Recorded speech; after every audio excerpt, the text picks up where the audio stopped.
Buenas tardes, compañeros y docentes. Hoy mis compañeras y yo les estaremos hablando acerca del programa ampliado de inmunización, más conocido como PAI. Tenemos que el programa ampliado de inmunización es una acción conjunta de las naciones del mundo y de organismos internacionales interesados en apoyar acciones tendientes a lograr coberturas universales de vacunación, es decir, que las personas que están priorizadas en este plan ampliado de inmunización puedan obtener estas vacunas y evitar enfermedades inmunoprevenibles. El programa ampliado de inmunización PAI en Colombia tiene a cargo la eliminación y erradicación y control de las enfermedades inmunoprevenibles con el fin de disminuir la tasa de mortalidad y morbilidad, garantizar vacunación gratuita y obligatoria a toda la población colombiana objeto del PAI, controlar problemas de salud pública que se pueden intervenir a través de la vacunación. Brindar asesoría y asistencia técnica a todos los entes territoriales a nivel nacional. Cumplimiento de los indicadores objetos de erradicación en polio, sarampión, eliminación de tétanos neonatal y control de otras enfermedades. Capacitación permanente a todo el personal encargado del programa y de la vigilancia en salud pública de las enfermedades inmunoprevenibles. El PAI en Colombia se estructura en el marco de la Constitución Nacional y las leyes que rigen el contexto del Sistema General de Salud Social en salud. Función de la Superintendencia Nacional de Salud. La Superintendencia Nacional de Salud es la dependencia del gobierno encargada de la inspección, vigilancia y control del Sistema General de Seguridad Social en salud. A través de ella se garantiza el derecho fundamental a la salud de todos los colombianos. Por eso, es un organismo de carácter técnico adscrito al Ministerio de la Protección Social, con personería jurídica, autonomía administrativa y patrimonio independiente, siendo el PAI un componente esencial de la salud pública que salvaguarda esta entidad. Es función de la misma velar porque se cumpla en todo el territorio nacional y en la población beneficiaria, conforme a la legislación vigente. Funciones de aseguradores de los diferentes regímenes de prestaciones de servicios en salud. La coordinación de las acciones integrales del PAI en este nivel es responsabilidad del gerente de la entidad aseguradora, delegando la responsabilidad según la estructura orgánica funcional en el departamento o área de promoción y prevención. Sus funciones son adaptar y adoptar las políticas establecidas para el desarrollo y la ejecución del PAI para la población afiliada. Diseñar, desarrollar y evaluar estrategias de inducción de la demanda del PAI, evaluando coberturas y focalizando la población objeto. Mantener actualizada y entregar a su red de prestadores la base de datos que contenga la identificación del total de usuarios objeto del programa. Procesar, analizar y difundir la información de coberturas para inmunobiológicos y grupo de objetos de atención, según la población afiliada en cada ente territorial sujeto de contratación. Procesar y analizar la información sobre el comportamiento de las enfermedades prevenibles por vacunas de la población afiliada por ente territorial sujeto de contratación. Diseñar y difundir a la población afiliada los deberes y derechos que tienen en el PAI. Garantizar una adecuada y suficiente red de prestadores que facilite el acceso de la población afiliada a los servicios de vacunación. Verificar que se garantice el suministro eficiente y oportuno de consumos críticos para la ejecución del plan de vacunación en toda su red de prestadores. Velar por la garantía de la calidad del servicio prestado por la red contratada a los afiliados. Funciones de red de prestadores de servicio de salud. La coordinación de las acciones integrales del PAI en este nivel es responsabilidad del gerente de la entidad prestadora del servicio de salud, delegando la responsabilidad según la estructura orgánica funcional en el departamento o área de promoción y prevención o en la coordinación del PAI. Sus funciones son adaptar y adoptar las políticas establecidas para el desarrollo del PAI, garantizar un fácil acceso de la población a los servicios de vacunación, garantizar la vacunación a todos los niños nacidos en su red de servicios, Garantizar la vacunación a toda madre en el posparto inmediato.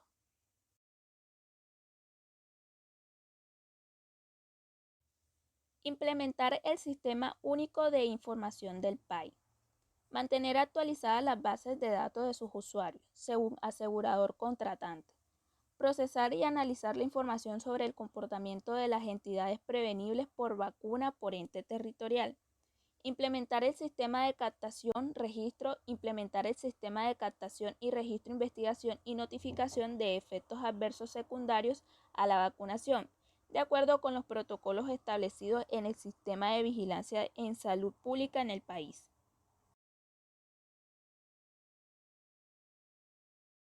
Generalidades del sistema inmunitario.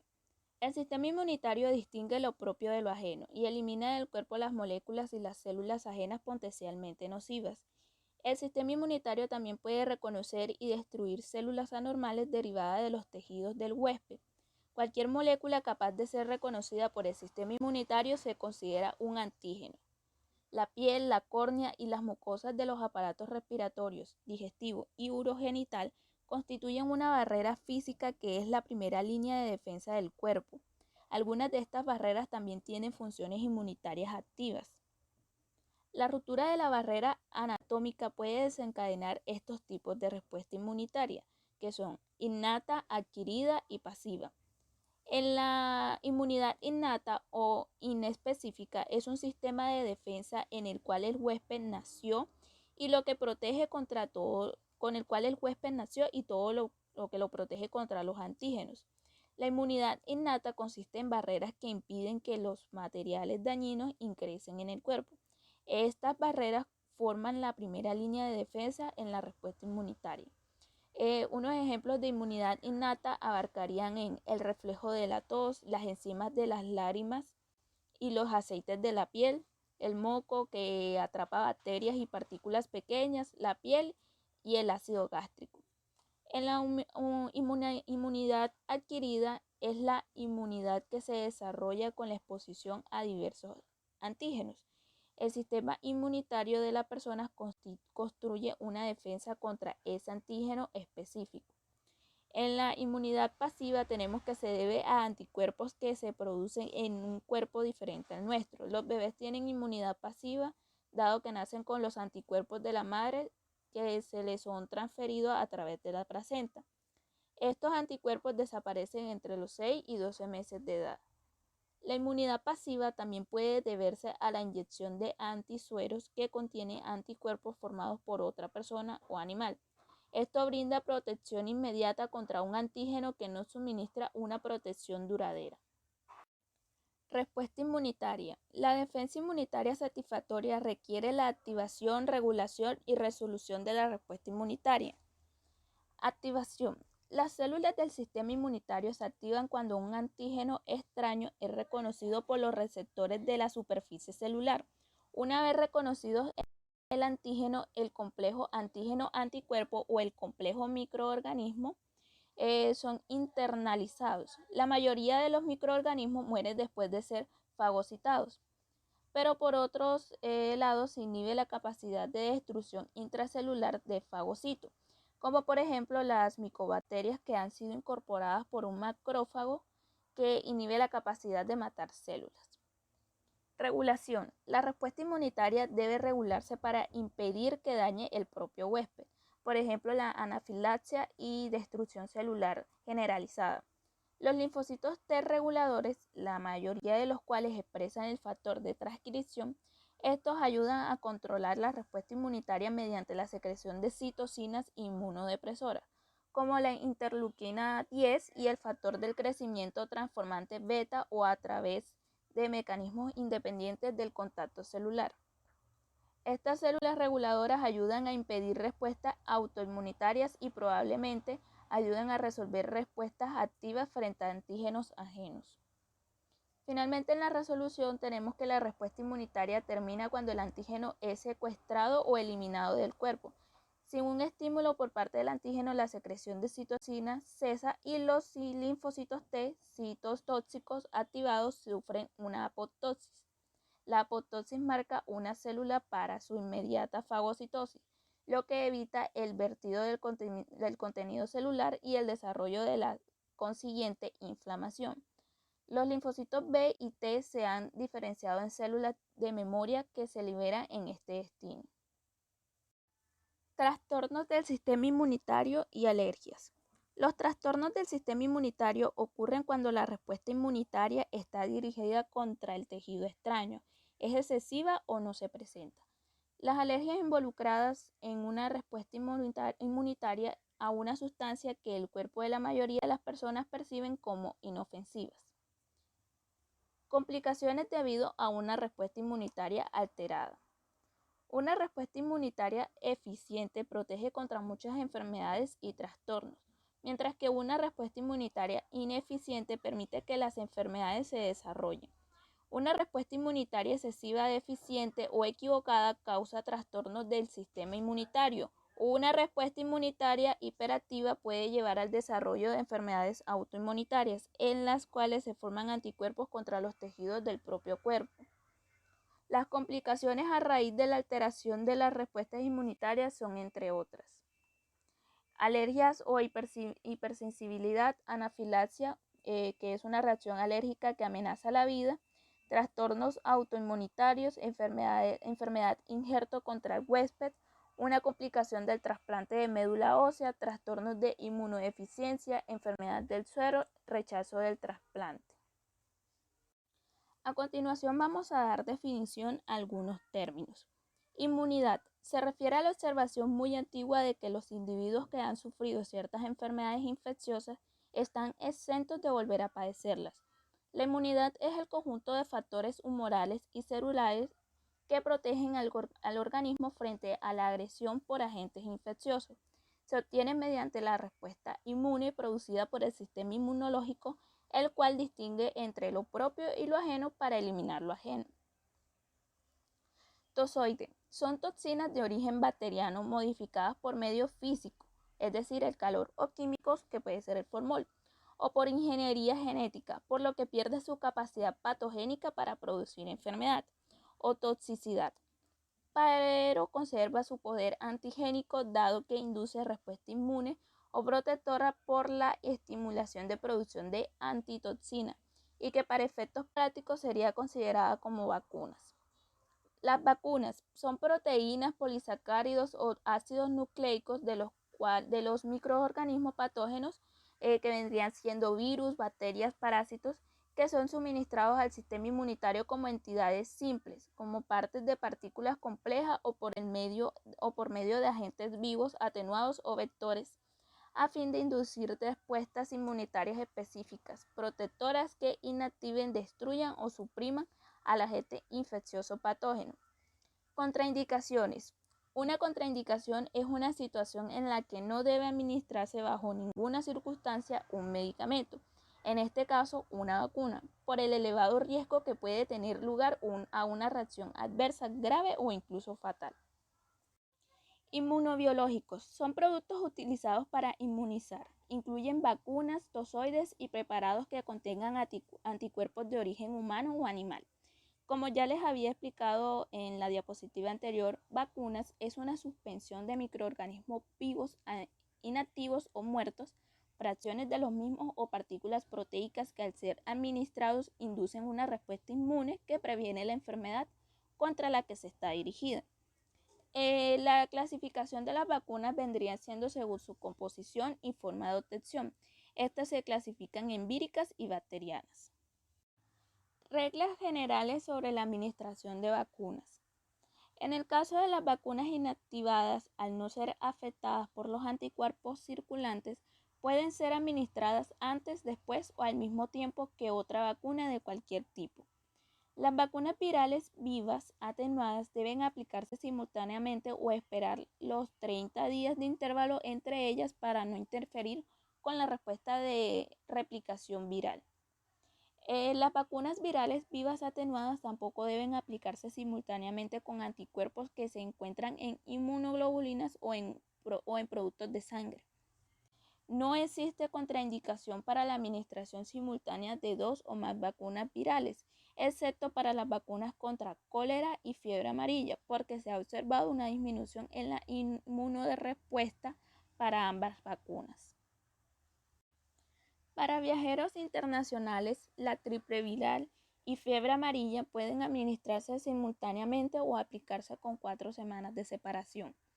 Nunca deben mezclarse las dos vacunas en la misma jeringuilla a menos de que el laboratorio productor así lo indique. Por regla general, el aumento del intervalo entre dosis de una vacuna sería multidosis.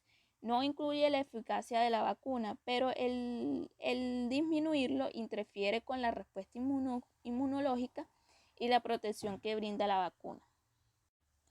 Para viajeros internacionales, la triple viral y fiebre amarilla pueden administrarse simultáneamente o aplicarse con 4 semanas de separación. Nunca deben mezclarse las dos vacunas en la misma jeringuilla a menos de que el laboratorio productor así lo indique. Por regla general, el aumento del intervalo entre dosis de una vacuna sería multidosis. No incluye la eficacia de la vacuna, pero el disminuirlo interfiere con la respuesta inmunológica y la protección que brinda la vacuna. Introducir la aguja en el sitio de aplicación. Aspirar para verificar la presencia de sangre. Si esto ocurre, retirar la aguja y seleccionar un sitio aledaño. Cuando se administre simultáneamente más de una vacuna, se debe utilizar una jeringa para cada una e inocularse en sitios anatómicos diferentes a menos de que se aplique una vacuna tetravalente o pentavalente. Cuando por alguna razón un biológico aplicado por vía intramuscular o subcutánea se enquiste, se deberá repetir la dosis.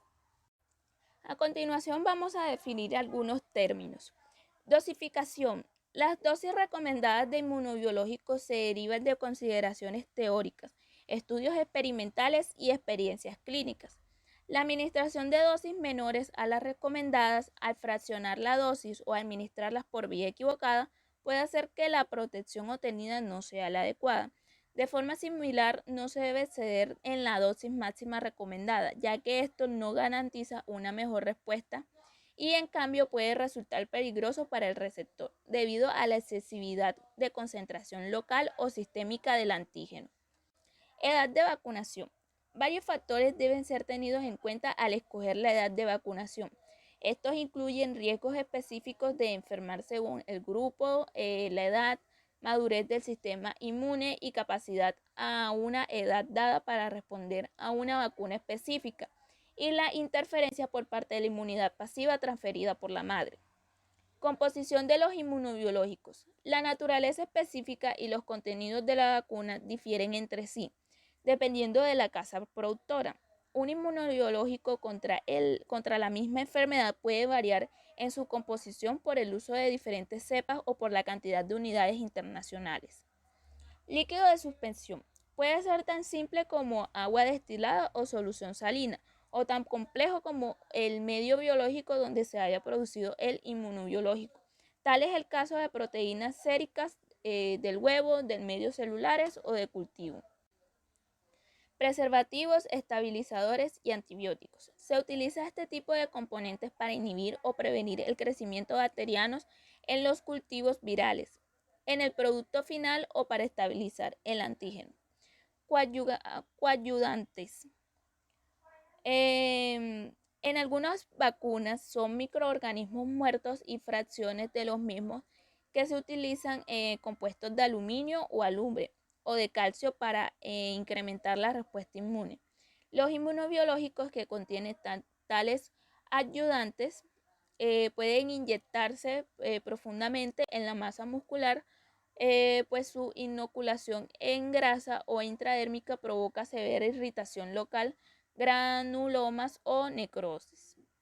Inmunidad de rebaño. El concepto de inmunidad de rebaño se refiere a la resistencia de un grupo de personas de una misma comunidad sujetas al ataque de una enfermedad en cuyo caso una gran proporción de sus miembros son inmunes, reduciéndose la probabilidad de que un paciente con la enfermedad entre en contacto o con un individuo susceptible o no inmune.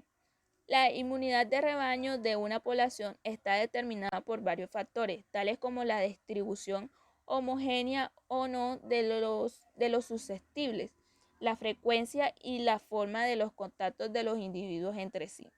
Un programa ideal de vacunación intenta reducir o eliminar el número susceptible de todos los subgrupos de la población. Población objeto. Niños menores de 1 año y hasta los 5 años, afiliados a los regímenes contributivos y subsidiados. Niños mayores de 5 años que deben recibir vacunas específicas en áreas de riesgo afiliados a los regímenes contributivos y subsidiados. Mujeres gestantes para inmunización antitetánica afiliados a los regímenes contributivos y subsidiados. Población mayor de 1 año en todas las zonas de riesgo para fiebre amarilla afiliados a los regímenes contributivos y subsidiados. Bueno, ahora pasaremos a hablar sobre el esquema de vacunación y tocaremos puntos como el biológico, la enfermedad que éste previene, los componentes, clasificación, eficacia, dosis, vía de administración e intervalo. Iniciamos con la BCG, que previene contra la meningitis tuberculosa. Y uno de los componentes que tiene es Bacillus atenuado de Mycobacterium bovis. Dentro de la clasificación es una vacuna bacteriana viva atenuada. La eficacia va de un 50 a un 80%. La dosis varía dependiendo del laboratorio. Hay una que es de 0,05 centímetros cúbicos y hay otra que es de 0,1 centímetro cúbico. El calibre es de 26 G por 0,37 pulgadas uno y 0,75 pulgadas otro. En la vía es vía intradérmica y el lugar anatómico donde esta se coloca es en la región supraescapular izquierda. Se coloca cuando uno está recién nacido y por lo general se hace una pequeña cicatriz que indica pues que a uno se la colocaron. Esta es la presentación de la vacuna, así la vamos a encontrar en los servicios de vacunación. Ahora pasamos a la hepatitis B. Dentro de los componentes, esto tiene partículas virales inactivadas que provienen de la sangre de enfermos o de la producción de antígenos de bacterias o levaduras como tal, con tecnología DNA recombinante. Esto pues ya es más de laboratorio, sin embargo ya sabemos que tanto puede provenir de una persona enferma como de antígenos de bacterias o levaduras creadas en laboratorio. Clasificación es una vacuna vírica, muerta o inactiva dependiendo de el laboratorio que la cree. La eficacia va del 95% y va a variar dependiendo de las dosis que se tengan. Con la primera dosis es del 40%, con la segunda dosis es del 80% y ya con la tercera dosis es del 99%. Las dosis son de 0,5 centímetros cúbicos y el calibre de la aguja va a ser de 23 G por 1 pulgada. Vía y lugar anatómico. La vía como tal es intramuscular y el lugar anatómico es el vasto externo en el tercio medio de la cara anterolateral. Los intervalos también, esta vacuna se puede aplicar en recién nacidos, sin embargo, pues sabemos que nosotros tenemos 3 dosis de esta vacuna. Esta es la presentación. Ahora pasamos al poliovirus.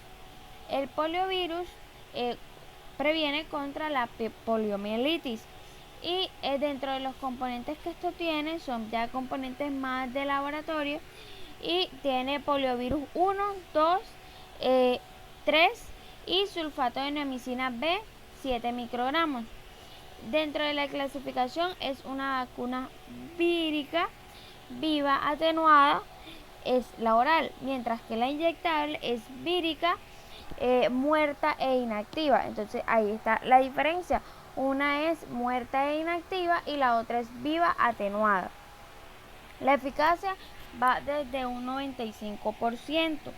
Las dosis son 0,5 centímetros cúbicos, la que es inyectable, y la aguja es de 23 G por 1 pulgada, y en la que es oral es de 2 goticas. La vía de administración, pues ya sabemos que hay una inyectable y ahí sabemos que hay una oral.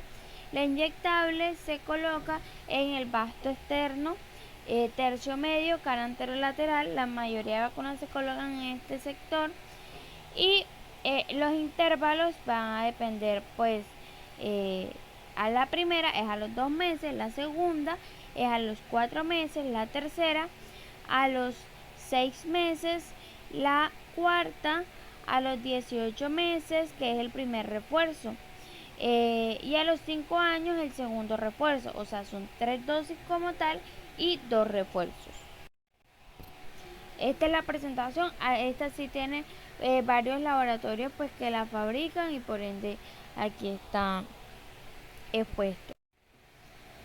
Pasamos a la vacuna contra difteria, hemófilos influenza tipo B, hepatitis B. Esta vacuna es la que nosotros llamamos pentavalente, y sus componentes van a ser pues los mencionados dentro de la vacuna, como toxoide pertúsico, toxoide tetánico, toxoide distérico, y combinado con la vacuna antipoliomielítica inactivada, que contiene el virus del polio 1, 2, 3 y 5. Y también se conjuga con la vacuna de hemófilos influenza. Clasificación es combinada, dependiendo pues de la vacuna. Puede ser, algunas son vivas atenuadas y otras son muertas o inactivas. La eficacia del toxoide tetánico y distérico va de un 100%, y la fracción, o sea, va a variar dependiendo de las enfermedades que esta toca. Entonces, en el toxoide tetánico y distérico es de un 100%, en la fracción que previene pertusis es de un 80%, el componente de hepatitis B va de un 85, de un 95 a un 98%. La dosis es de 0,5 centímetros cúbicos y el calibre es de 23 G por 1 pulgada.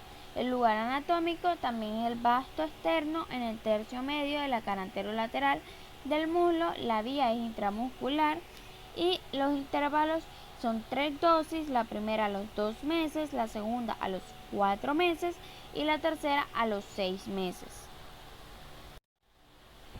Ahora, esta es la presentación. Viene estos dos laboratorios, pues según lo que encontré, son los que se manejan aquí en Colombia. Bueno, pasamos a la vacuna del rotavirus, que previene contra la diarrea por rotavirus. Esta contiene 5 cepas atenuadas obtenidas de la recombinación genética entre esta cepa y cepas de rotavirus humanos. Se expresa en la proteína de superficie BP7 y se expresan los rotavirus G1, G2, G3, G4 y la proteína BP4 del rotavirus humano.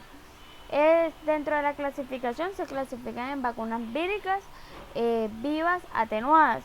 Su eficacia con la primera dosis es de un 86% y con la segunda dosis de un 98,9%. La dosis es todo el contenido de la jeringa. La vía de administración es oral. Ahora van a ver la presentación, que es una jeringa que viene ya prellenada. El intervalo son a los 2 meses la primera dosis y a los 4 meses la segunda dosis.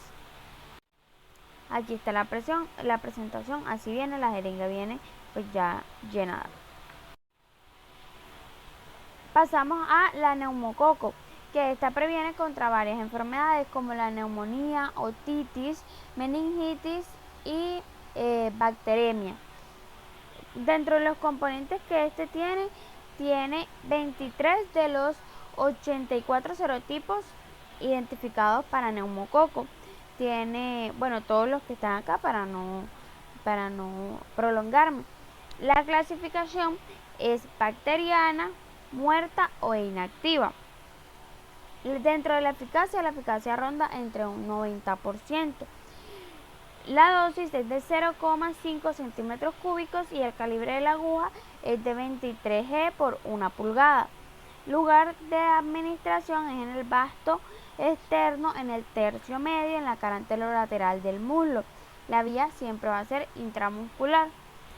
Los intervalos son 2 dosis y un refuerzo. La primera dosis es a los 2 meses, la segunda dosis a los 4 meses y el primer y único refuerzo es a los 12 meses, o sea, al año. Esta es la vacuna. Bueno, entonces pasamos a la influenza estacional o Haemophilus influenzae tipo B. La enfermedad que esta previene es enfermedad respiratoria causada por este mismo virus.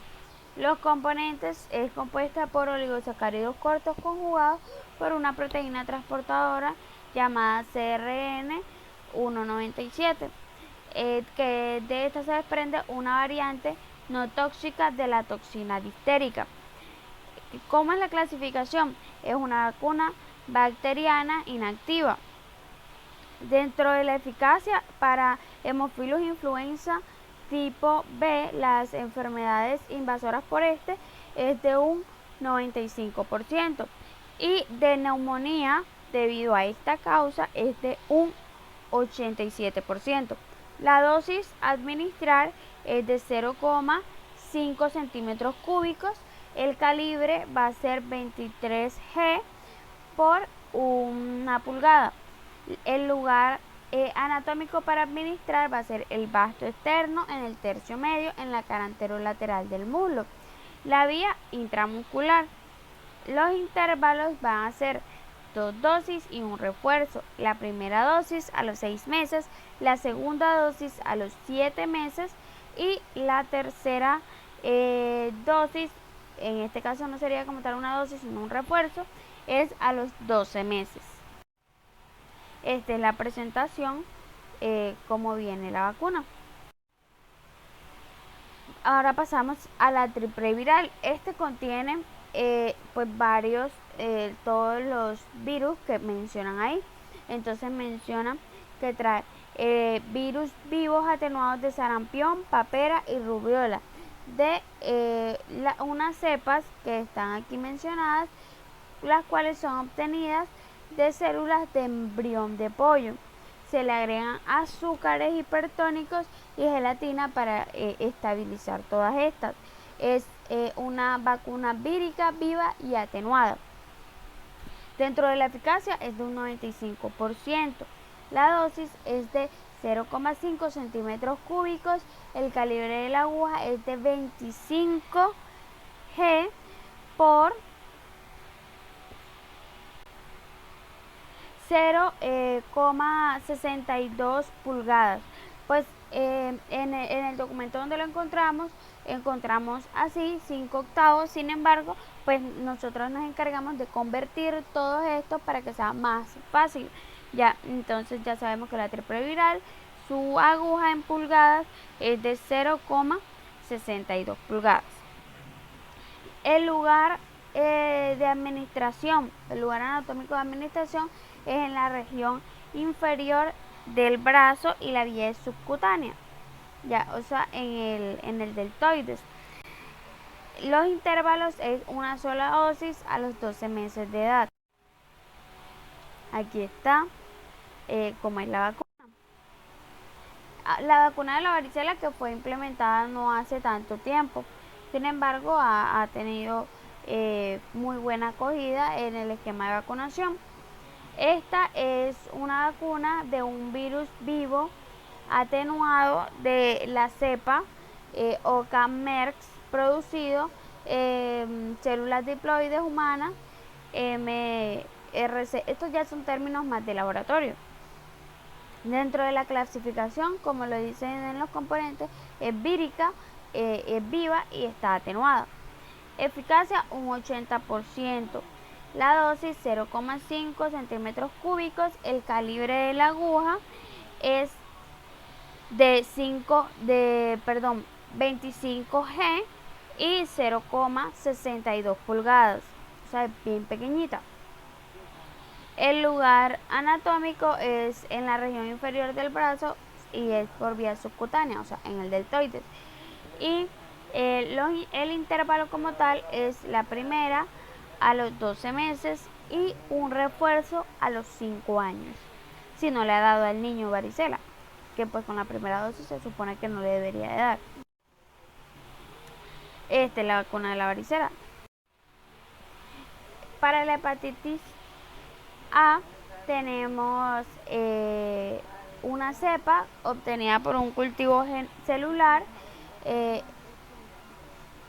son inactivas y están unidas a una estructura lipoproteica derivada del virus de la influenza, llamada virosoma.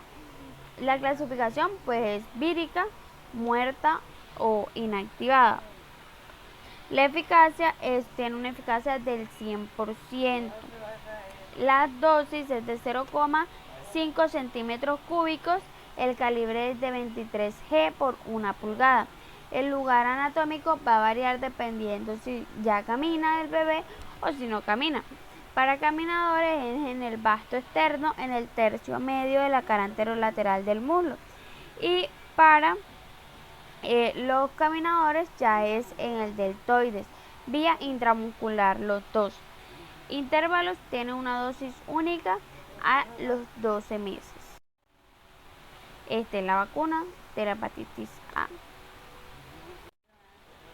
Ahora pasamos a la vacuna de fiebre amarilla, que previene contra la fiebre amarilla.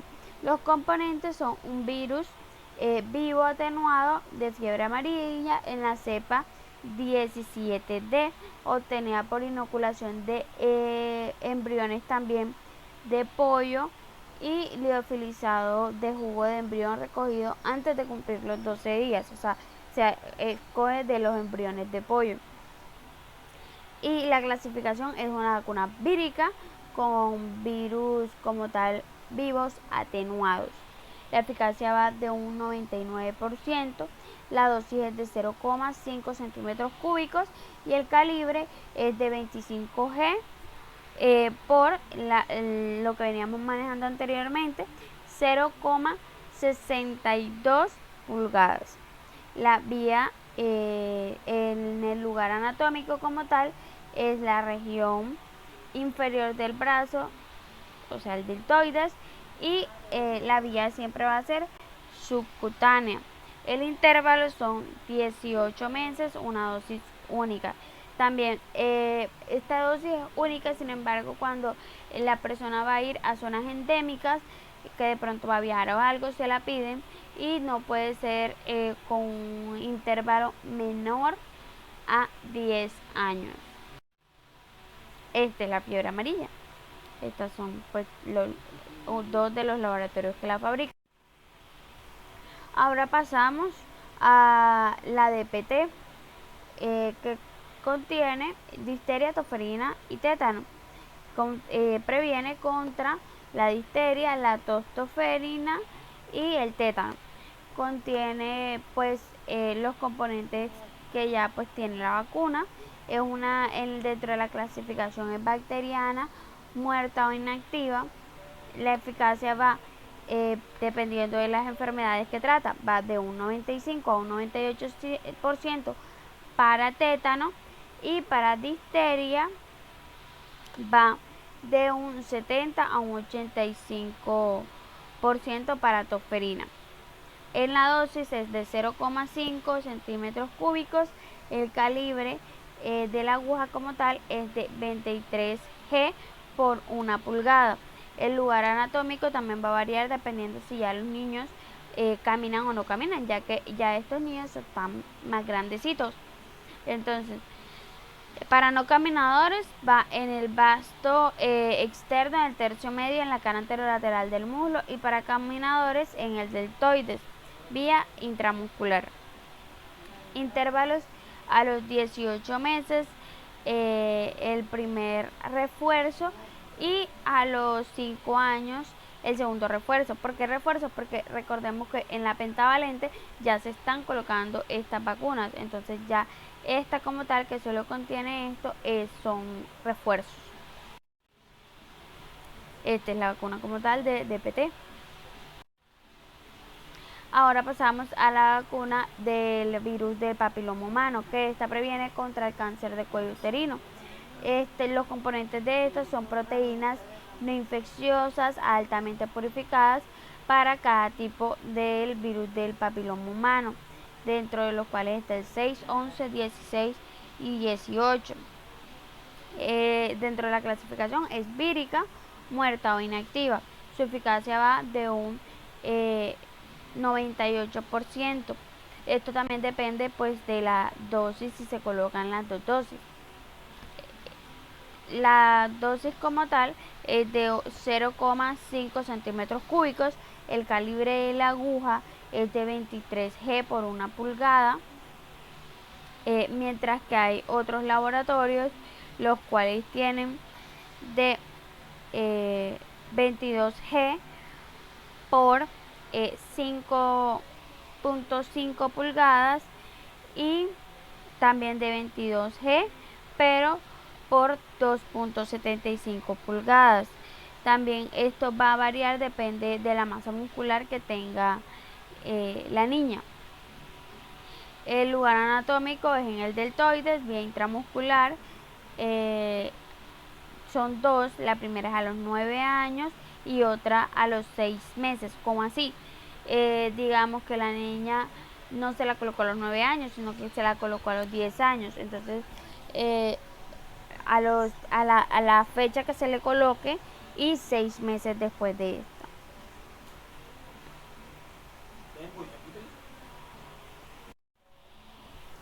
Y esta es la forma en cómo la vamos a encontrar en nuestros servicios de vacunación. Gracias, las dejo con mi compañera. Continuando, ahora tenemos la vacunación en situaciones especiales. En estas situaciones especiales están las alergias, trastornos de coagulación, leucemia linfoblástica aguda, inmunosuprimidos y gestantes. En general, se deben considerar los riesgos y los beneficios de administrar una vacuna específica a una persona. Si se considera que el riesgo supera el beneficio, no debe ser administrada. Si se considera que el beneficio supera el riesgo, la vacuna debe ser administrada. Ejemplo, vamos a ponerle alguna vacuna del plan ampliado de inmunización a un niño. Sabemos que este niño tiene alguna inmunodeficiencia, por lo cual no podemos ponerle la vacuna y esto pondría en riesgo su vida, no se le puede colocar. Sin embargo, en otro ejemplo, que el niño sea alérgico a algunos de los componentes de la vacuna, sin embargo se puede hacer una administración controlada y sabemos que el niño no va a presentar una alergia grave como una reacción anafiláctica. En este caso se le puede administrar la vacuna. Vacunación en casos de alergias o hipersensibilidad a vacunas. A los niños y niñas que han tenido una reacción alérgica evidente a una vacuna o a un componente de la vacuna, se les debe garantizar previamente la evaluación médica y pruebas de alergia adecuadas, en lo posible con un alergólogo o especialista, antes de recibir la siguiente dosis de la vacuna sospechada o de otras vacunas que contengan ingredientes comunes. Es decir, el niño recibió la primera dosis de cierta vacuna y presentó alguna reacción alérgica, por lo cual nosotros sospechamos que este niño es alérgico a uno de los componentes de la vacuna. Si queremos que él reciba la segunda dosis, se debe garantizar que se cumplan estos requerimientos para no poner en riesgo la vida del niño.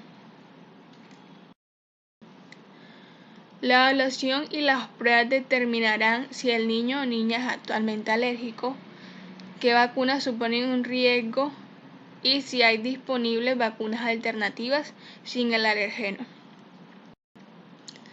Cuando el niño o niña es verdaderamente alérgico y no hay vacunas alternativas disponibles, En casi todos los casos, el riesgo de permanecer sin vacunar supera el riesgo de administración cuidadosa de la vacuna. En caso de vacunar, se debe garantizar, como les venía diciendo anteriormente, lo siguiente: la vacunación en una IPS que disponga de área para observación del paciente, talento humano entrenado y preparado en reconocer y tratar las reacciones de hipersensibilidad inmediatas como la anafilaxia, equipo de reanimación disponible, adecuado y completo, observación del niño o niña durante mínimo 30 minutos después de la administración de vacunas. Las reacciones alérgicas de hipersensibilidad a los componentes de vacunas son muy poco comunes y se atribuyen más frecuentemente a recipientes más que al antígeno y pueden ser locales o sistémicas. Los tipos de reacciones se pueden ver en la siguiente tabla. Entonces tenemos que las reacciones de tipo inmediato se presentan debido a hipersensibilidad a la proteína del huevo, gelatina, levadura y látex. Las reacciones de tipo tardío, en esta los pacientes presentan hipersensibilidad al timerosal, al aluminio y antimicrobianos. Y tenemos la hipersensibilidad a inmunocomplejos. En esta hipersensibilidad a inmunocomplejos se da la reacción de Artus, ejemplo en la administración del torzoide tetánico, y se da la fiebre del suelo, ejemplo vacuna antirrábica humana fabricada en células diploides humanas, antiinmunoglobulina antirrábica de origen heterólogo. Las reacciones alérgicas de tipo inmediato son reacciones de hipersensibilidad tipo 1 mediadas por inmunoglobulina E, y los alergenos generalmente son proteínas. Las que se ven implicadas más frecuentemente son el huevo y la gelatina, y menos frecuentemente la levadura o el látex. Muy poco frecuente los agentes antimicrobianos no proteicos presentes en algunas vacunas. Tenemos que los síntomas que se van a presentar ocurren en minutos u horas posexposición a este alergeno y varían de una irritación leve hasta la anafilaxia. La anafilaxia generalmente comienza después de unos minutos y cuanto más rápida sea la aparición, más grave será el progreso y es una emergencia médica. Las manifestaciones sintomáticas más importantes pueden ser cutáneas, respiratorias, cardiovasculares o gastrointestinales. En las cutáneas vamos a encontrar prurito, ruboración, urticaria y angioedema. En las respiratorias podemos encontrar voz ronca, respiración fuerte, tos, sibilancia, disnea y cianosis. En las cardiovasculares podemos encontrar pulso rápido, debilidad, hipotensión y arritmias. Y en las gastrointestinales podemos encontrar calambres, vómitos, diarrea y boca seca. Tenemos la alergia a la proteína del huevo, que es la homoalbúmina. Esta alergia tenemos que cuando una persona puede comer huevo directamente sin presentar ninguna reacción, es decir, sin presentar lo que mencionamos anteriormente, por ejemplo, tos, voz ronca, congestión nasal, esta persona no es alérgica al huevo.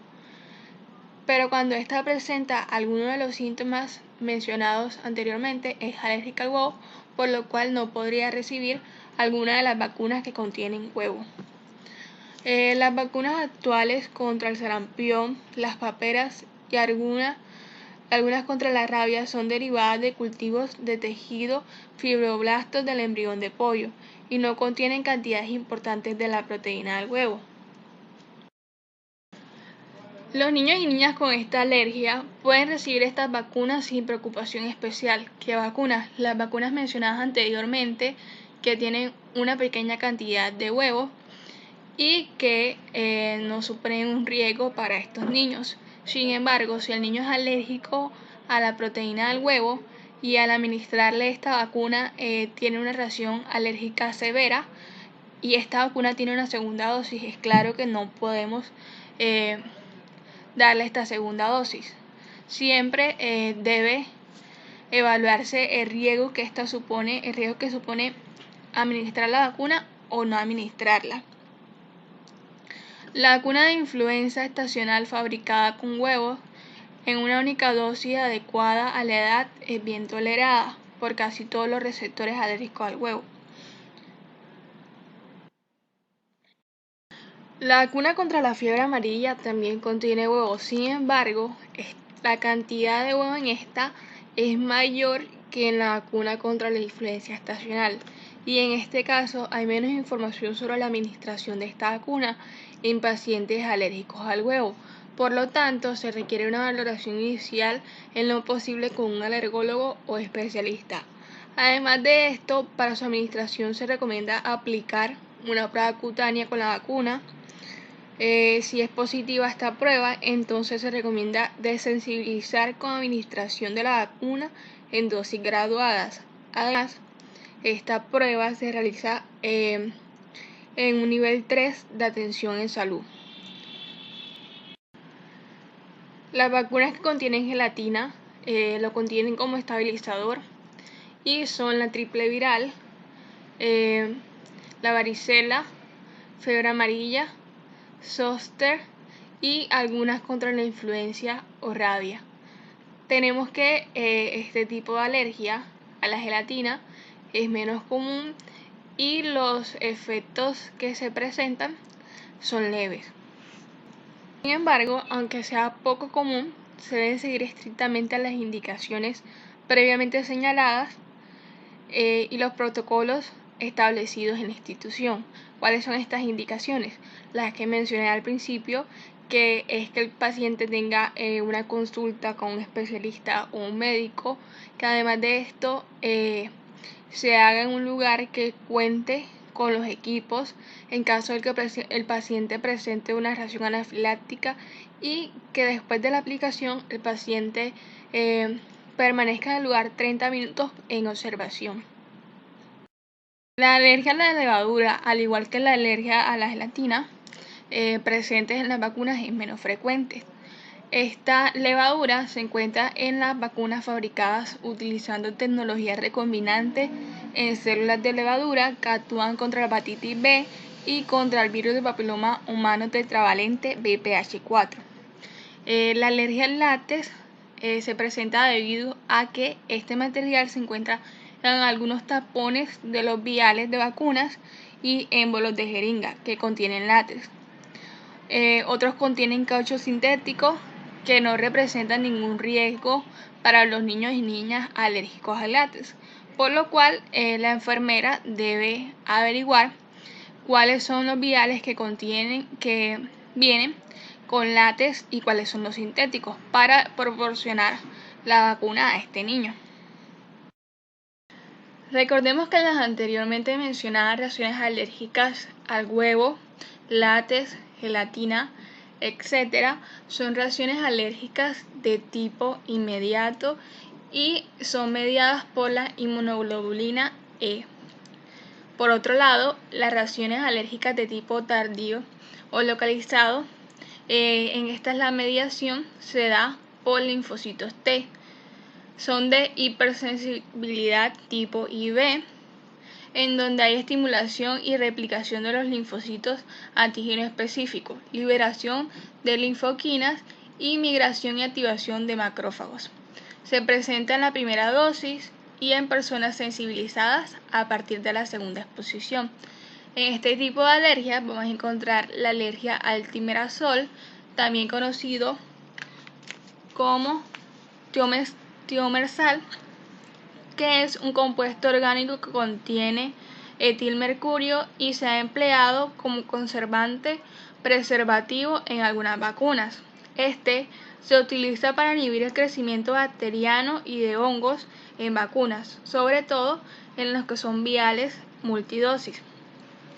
Y el paciente que tiene alergias al timerosal presenta inflamación temporal en el sitio de inyección. La alergia al aluminio. Las vacunas inactivadas contienen aluminio como adyuvante y pueden generar abscesos o nódulos en el sitio de la inyección. Y también las alergias a agentes antimicrobianos. Estos agentes microbianos se encuentran en muchas vacunas en muy pequeñas cantidades y pueden ser, por ejemplo, la streptomicina, la miomicina o polimicina B. En caso de esta alergia se va a presentar una pápula en el sitio de inyección y en casos más graves, lo cual hace que el paciente tenga contraindicada una posible segunda dosis, es la anafilaxia. Continuamos con la vacunación en trastornos de coagulación. A las personas con un trastorno hemorrágico conocido o a las que reciben terapia con anticoagulantes, es posible que les ocurran complicaciones hemorrágicas después de la administración intramuscular de una vacuna, por lo cual se deben seguir ciertas indicaciones. Una de estas indicaciones es administrar la vacuna después de la administración del factor o terapia de reemplazo, si es pertinente. Esto reduce al mínimo las complicaciones. Entre otras recomendaciones tenemos utilizar agujas finas de calibre 23 o 25 de 1,6 centímetros de largo, ejerciendo presión suave y firme en el sitio de inyección durante por lo menos 2 minutos sin hacer masaje. Cabe resaltar que no se deben administrar por vía subcutánea las vacunas contra la hepatitis B o la vacuna antirrábica recombinante debido a que se generan respuestas inmunitarias menores. Otro caso especial para la vacunación es la vacunación en población infantil y adolescente con inmunodeficiencias. Las inmunodeficiencias hacen referencia a un grupo heterogéneo de enfermedades congénitas o adquiridas en las que algún componente de la respuesta inmune está ausente o es funcionalmente defectuoso. Además, estas inmunodeficiencias pueden ocasionar una supresión importante de la respuesta inmune que provoca una falta de respuesta adecuada a la inmunización. El nivel de inmunodeficiencia depende de la enfermedad subyacente y el estadio de los tratamientos instaurados y de la competencia inmunológica individual. La seguridad y eficiencia de la vacuna, entonces, se determina por la naturaleza y el grado de la inmunosupresión. Estas son algunas consideraciones generales para tener en cuenta en la vacunación de niños con inmunodeficiencias. Los estudios publicados de experiencia con la administración de vacunas en niños y niñas inmunocomprometidos son limitados. En muchas situaciones, las consideraciones teóricas son la principal guía para la administración de las vacunas. La experiencia con los niños y niñas infectados por VIH permite tener confianza en que el riesgo de eventos adversos después de la vacunación es bajo. Para tomar una decisión sobre el esquema de vacunación, debe tenerse en cuenta que la efectividad de la vacuna puede afectarse por la deficiencia inmune que existe. Como lo dije anteriormente, cuando un niño presenta inmunodeficiencia, la respuesta inmune a la vacuna se va a ver comprometida, por lo cual no siempre se garantiza una adecuada inmunización. No deben recibir vacunas vivas, ya sean de virus o bacterias, las personas gravemente inmunocomprometidas, por el riesgo de que las cepas vacunales originen la enfermedad. Existen trastornos específicos de deficiencia inmunitaria con los que algunas vacunas vivas son seguras, y para determinados niños, niñas y adolescentes inmunocomprometidos, los beneficios podrían superar los riesgos de usar determinadas vacunas vivas, por lo cual en este caso se opta por vacunarlos. Las vacunas inactivadas y las preparaciones de inmunoglobulina IgG para inmunización pasiva deben usarse cuando sea adecuado. Toda la población infantil de 6 meses de edad y más y los adolescentes con deficiencias inmunitarias deben recibir la vacuna inactivada contra influenza según la edad. La respuesta inmunitaria a vacunas inactivadas puede ser disminuida. En la población infantil con inmunodeficiencia secundaria o adquirida, la capacidad de desarrollar una respuesta inmunitaria adecuada depende de la presencia de inmunosupresión durante o dentro de las 2 semanas posteriores a la vacunación. La población infantil, adolescente o adulto inmunocomprometidos o inmunodeficiente deben tener la autorización del médico tratante para la aplicación de cualquier tipo de vacuna. Sabemos que las inmunodeficiencias se clasifican en inmunodeficiencias primarias y secundarias. En el caso de las inmunodeficiencias primarias, estas son generalmente hereditarias, asociadas a trastornos de un gen único, pueden involucrar cualquier parte de las defensas inmunitarias, incluida la inmunidad mediada por linfocitos B o humoral, la inmunidad mediada por linfocitos T o celular, complemento y función fagocitaria y anomalías de la inmunidad innata. Las inmunodeficiencias primarias comparten características comunes de susceptibilidad a las infecciones. Para la aplicación de vacunas sugeridas es importante tener criterio médico. No se deben administrar vacunas vivas a la población infantil con trastornos importantes de linfocitos B. La respuesta óptima de anticuerpos podría no tener lugar debido a la enfermedad subyacente y porque el paciente podría estar recibiendo inmunoglobulina intravenosa periódicamente. Los niños y niñas con deficiencias más leves de anticuerpos y linfocitos B tienen un grado intermedio de respuesta a las vacunas y estos podrían requerir un control de las concentraciones de anticuerpos. Por otro lado, la inmunodeficiencia secundaria, estas son adquiridas y se observan en personas cuyo sistema inmunitario previamente era normal y se altera como resultado de una enfermedad. Ejemplo de esto, los pacientes que contraen VIH, receptores de trasplante y personas que reciben radioterapia. En estos casos, la administración de vacunas inactivadas se recomienda universalmente, es decir, están indicadas. Por otro lado, las vacunas con el virus vivo generalmente están contraindicadas. Un ejemplo de esto es la vacuna del sarampión. En la inmunodeficiencia secundaria es donde vamos a encontrar la leucemia linfoblástica aguda, debido a que estos pacientes están recibiendo quimioterapia y se encuentran inmunosuprimidos. En estos casos, cuando el paciente tenía un esquema completo, se debe dar una dosis de refuerzo de las vacunas inactivadas y de las vacunas atenuadas.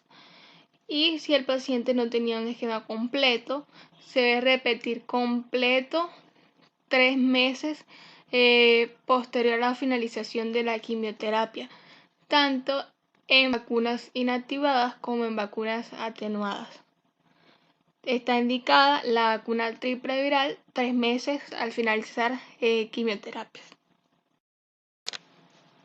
Las vacunas en gestantes deben administrarse de acuerdo a las recomendaciones y prevaleciendo el criterio médico. Las vacunas indicadas en situaciones especiales son la antineumocóquica.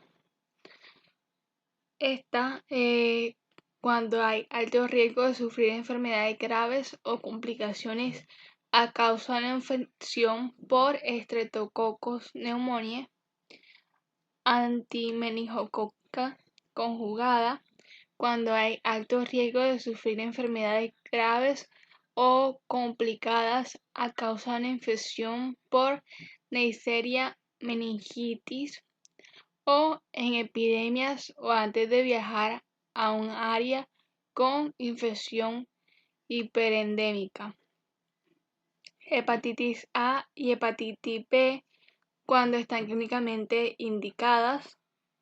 B y P cuando nunca han recibido la vacuna antipolio en vacunación parcial o se requiere una dosis de refuerzo. Antirrábica después de riesgo o exposición a la rabia bajo las mismas circunstancias de las mujeres no gestantes.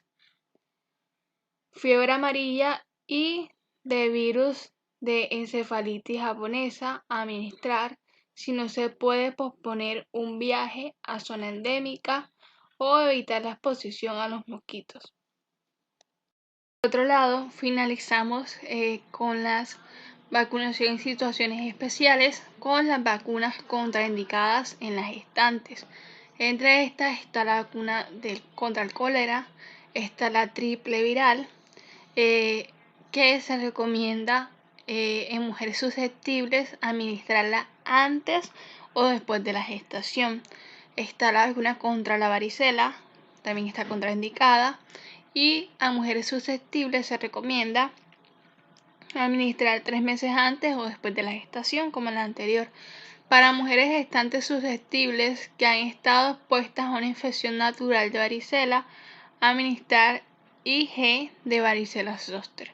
Y por último, la BCG, que también está contraindicada. Bueno, los pasos del proceso que van desde la producción hasta la aplicación de una vacuna exigen la trazabilidad del producto inmunológico de tal forma que se garantice al usuario la máxima confiabilidad del producto que se está administrando. La cadena de frío adquiere un papel primordial, ya que va más allá de los elementos que deben mantener a una temperatura adecuada, o sea, normal, ya que involucra el manejo y la manipulación de los productos que llegan al destino final, con toda la capacidad inmunogénica ofrecida. Los elementos fundamentales que mantienen la cadena de frío son almacenamiento, transporte, distribución y suministro, para garantizar la calidad y potencia inmunológica de los productos inmunológicos, o sea, las vacunas. Las vacunas empleadas en el país son productos biológicos de compleja preparación, como ya lo veníamos diciendo anteriormente, y son muy sensibles a cualquier afectación externa. Por tal motivo, deben estar dentro de los rangos de temperatura fijos de refrigeración, ya sea de 2 grados Celsius o 8.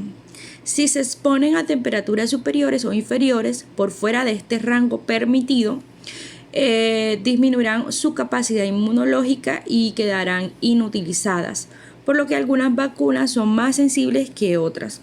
Entonces, tenemos que la cadena de frío, según la OMS, la define como el proceso logístico que asegura la correcta conservación, almacenamiento y transporte de las vacunas, desde que salen del laboratorio que las produce hasta el momento en que se va a realizar la vacunación. Bueno, entonces tenemos también una serie de eslabones por la entidad territorial responsable del cuidado. Entonces, estos eslabones están en el almacenamiento y transporte, y está cada uno diseñado para mantener la vacuna a la temperatura correcta hasta que se le aplique al usuario. Entonces tenemos que la cadena empieza por el fabricante, o sea, el laboratorio productor, y cuyos procesos deben estar certificados en buenas prácticas de manufactura y cumplir con los requisitos dados por la OMS. Una vez que se garantiza la calidad de la vacuna por parte del fabricante, se lleva hasta el aeropuerto de la ciudad de origen para ser transportada hacia el aeropuerto de la ciudad de destino. Entonces ya vemos ahí que va un montacargas y el avión. Listo, entonces cuando llega a la ciudad de destino se transporta hasta el cuarto frío ubicado en el Almacén Nacional de Biológicos, que ya vendría siendo pues como un almacén central, para posteriormente llevarla hacia cada uno de los centros de acopio. Por ejemplo, ahí iría como almacén regional, o sea, tenemos el almacén central, luego viene el almacén regional o distrital. Y luego va hacia los almacenes locales, o sea, los centros de salud, que son los municipales, por así decirlo. O quien haga sus funciones desde donde se entreguen finalmente a cada una de las IPS o vacunadoras para ser almacenada en los equipos dispuestos con tal fin. Entonces tenemos la importancia de la cadena de frío. Esta es proteger la potencia inmunizadora que tiene cada vacuna administrada, dada que induce una respuesta que previene la enfermedad contra la que está dirigida. Sin embargo, esta inmunidad que generan las vacunas puede ser interferida o incluso anulada, entre otras causas, por la exposición de la luz, el congelamiento o el calor acumulado por deficiencias de la cadena de frío. Y también otra importancia es que constituye un soporte básico del PAI y es fundamental prestarle toda la atención que el caso amerita. Entonces tenemos los niveles de intervención de la cadena de frío. Estos niveles corresponden a los diferentes niveles técnicos administrativos del sistema de salud, almacenar las vacunas en recipientes adecuados durante un tiempo y temperaturas. Esta requiere contar con una serie de condiciones de infraestructura física que permitan el cumplimiento de las funciones correspondientes para el uso y el mantenimiento de la cadena de frío. Entonces, por ejemplo, en el nivel de departamental o distrito, tenemos que una vacuna puede durar hasta 3 meses a temperatura de 2 grados a 8 grados. Ya en los centros de acopio como tal o en los municipios IPS, pues hasta un mes en esas temperaturas, o sea, en la mayoría de las vacunas.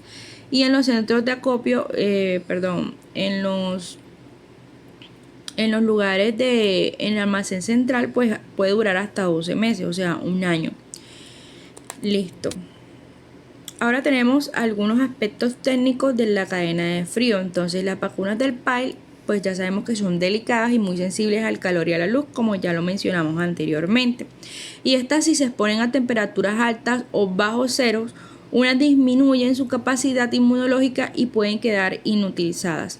Entonces tenemos que la responsabilidad de conservar una vacuna en óptimas condiciones es compartida con el fabricante, distribuidoras y personal de la salud encargado de su aplicación. Las vacunas nunca deben dejarse a temperatura ambiente, ya que los diluyentes deben estar a la misma temperatura que las vacunas en el momento de reconstruirla. También tenemos que hay que revisar las fechas de expiración de manera semanal. Tenemos también que se puede usar el sistema de puntos para identificar remesas, o sea, vacunas más antiguas. Y esto se le puede llamar control de remesas, el cual consiste en marcar un punto, como observamos en la imagen, marcar un punto en las remesas que lleguen y adicionarle un nuevo punto a las que ya existen. Por ejemplo, estas que llegan apenas, pues llegan un solo punto en la parte izquierda, y la derecha, pues ya sabemos que son viejas. Estas, en los posibles, se pueden hacer sobre la caja para evitar manipular los viales, ya que las manos transmiten calor y pues ya sabemos, como le dijimos anteriormente, estas son sensibles al calor.